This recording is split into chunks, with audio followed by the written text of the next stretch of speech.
എന്തുകൊണ്ടാണ് ഇസ്രായേൽ ഇത്രയും പെട്ടെന്ന് യുദ്ധം അവസാനിപ്പിക്കേണ്ടി വന്നത്? ഇറാൻ ഉപയോഗിച്ചത് 20 ഖൈബർ സെക്കൻഡ് എന്നറിയപ്പെടുന്ന മിസൈലുകളാണ്. ഇസ്രായേലിന്റെ പ്രധാനപ്പെട്ട 3 ബേസുകളെയാണ് ഇറാൻ ആക്രമിച്ചിരിക്കുന്നത്. ഈ ആക്രമണത്തിൽ അക്ഷരാർത്ഥത്തിൽ അമേരിക്കയും ഇസ്രായേലും ഞെട്ടിച്ചരിച്ചിട്ടുണ്ട്. കാരണം ഈ മിസൈലുകളെയൊന്നും പ്രതികരിക്കാൻ അമേരിക്കയും ഇസ്രായേലും ഒരുക്കിയിട്ടുള്ള 3 ഡിഫൻസ് സിസ്റ്റങ്ങൾക്കും സാധിച്ചിട്ടില്ല. ഒന്നാമത്തേത് അമേരിക്കയുടെ ടാഡ് സംവിധാനമുണ്ട്, അതുപോലെ തന്നെ ഇസ്രായേലിന്റെ ദാവൂദ് സ്ലെങ് ഉണ്ട്. ഇതെല്ലാം ബാലിസ്റ്റിക് മിസൈലുകളെ പ്രതിരോധിക്കാനുള്ള ഡിഫൻസ് സിസ്റ്റങ്ങളാണ്. അതോടൊപ്പം തന്നെ ഹെഡ്സ് എന്നറിയപ്പെടുന്ന മറ്റൊരു സംവിധാനവും ഇസ്രായേലിലുണ്ട്. പക്ഷെ ഇതിനെയെല്ലാം നോക്കുകുത്തികളാക്കിക്കൊണ്ടാണ് ഖൈബർ സെക്കൻഡ് എന്നറിയപ്പെടുന്ന മിസൈലുകൾ ഈ 3 പ്രധാനപ്പെട്ട അമേരിക്കയുടെയും ഇസ്രായേലിനകത്തുള്ള ബേസുകൾ തകർത്തിരിക്കുന്നത്. ഈ ബേസുകളിൽ എന്തെല്ലാം കേടുപാടുകൾ സംഭവിച്ചിട്ടുണ്ട്, ഏതെല്ലാം വിമാനങ്ങൾ തകർത്തിട്ടുണ്ട്, അത് മറ്റൊരു വീഡിയോയിൽ പറയുന്നുണ്ട്. അതേസമയം ഈ മിസൈലുകൾ ഖൈബർ സെക്കൻഡ് എന്നറിയപ്പെടുന്ന മിസൈലുകളെ ഇറാൻ എന്തുകൊണ്ടാണ് ഉപയോഗിച്ചത്? ഈ ഒരു മിസൈലിനെ തെരഞ്ഞെടുക്കാൻ കാരണം യഥാർത്ഥത്തിൽ അമേരിക്കയല്ല, ഇസ്രായേൽ നെതന്യാഹു ആണ് ഈ യുദ്ധത്തിന്റെ കാരണം. ട്രംപും നെതന്യാഹുവും തമ്മിൽ വലിയ ഭിന്നത ഉണ്ടായി. ആക്രമിക്കാൻ പാടില്ല എന്ന് നെതന്യാഹുവിനോട് പറഞ്ഞിരുന്നു. പക്ഷെ നെതന്യാഹു അമേരിക്കൻ പ്രസിഡന്റിന്റെ നിർദ്ദേശങ്ങൾ തള്ളിക്കളഞ്ഞ് ആക്രമിച്ചു എന്നൊക്കെയാണ് പ്രചരണങ്ങൾ വരുന്നത്. അതേസമയം ഇസ്രായേലിന്റെ ചാനൽ 12 ഇപ്പോൾ റിപ്പോർട്ട് ചെയ്യുന്നത് മൈക്ക് റൂബിയോ ഈ യുദ്ധത്തിനുള്ള അനുമതി നൽകിയിട്ടുണ്ട്. അമേരിക്കയിൽ നിന്നുള്ള ഗ്രീൻ ലൈറ്റ് കിട്ടിയതിന് ശേഷം മാത്രമാണ് ഇസ്രായേൽ ആക്രമിച്ചത് എന്നാണ് ഇസ്രായേലിന്റെ ചാനലുകൾ ഇപ്പോൾ റിപ്പോർട്ട് ചെയ്യുന്നത്. അതേസമയം അമേരിക്ക ഇതിനെതിരായിരുന്നു എന്ന രൂപത്തിലുള്ള ചർച്ചകൾ വലിച്ചിടുകയാണ്. കാരണം ഇറാൻ ചർച്ചകളിൽ നിന്ന് പിന്മാറാതിരിക്കാനാണ് ഇത്തരം നീക്കങ്ങൾ നടത്തുന്നത്.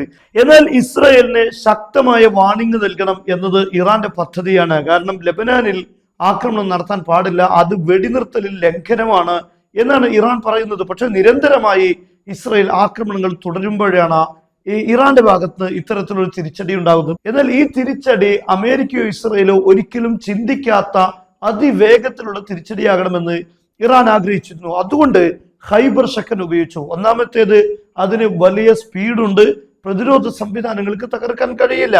അതോടൊപ്പം തന്നെ ലക്ഷ്യത്തിലേക്ക് എത്തുന്നതിന് മുമ്പ് അതിന്റെ ഡയറക്ഷൻ മാറി സഞ്ചരിക്കും. അതുകൊണ്ട് പ്രതിരോധ സംവിധാനങ്ങൾക്ക് അതിനെ തടയാൻ കഴിയില്ല. മൂന്നാമത്തെ അതിന്റെ പ്രധാനപ്പെട്ട ഗുണം ഇതായിരിക്കണം ഈ മിസൈൽ തന്നെ തിരഞ്ഞെടുക്കാനുള്ള കാരണം. അതിൽ ഉപയോഗിക്കുന്നത് ഖരരൂപത്തിലുള്ള ഫ്യൂലുകളാണ്. അതിന്റെ ഇന്ധനം ഖരരൂപത്തിലാണ്, ദ്രാവക രൂപത്തിലുള്ളതല്ല.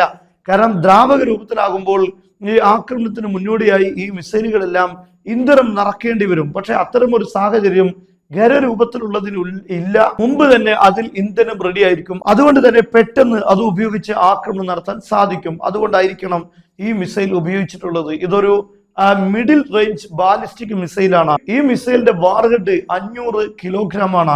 എന്നാൽ ഈ 20 മിസൈലുകൾ ആദ്യം ഇറാൻ ആക്രമണം നടത്തുന്നത് രാമാറ്റ് ഡേവിഡ് എന്നറിയപ്പെടുന്ന എയർബേസ് ആണ്. ഈ ബേസിൽ നിന്നാണ് ലെബനാനെ ആക്രമിക്കാൻ ഇസ്രായേലിന്റെ യുദ്ധവിമാനങ്ങൾ പറന്നുയരുന്നത്.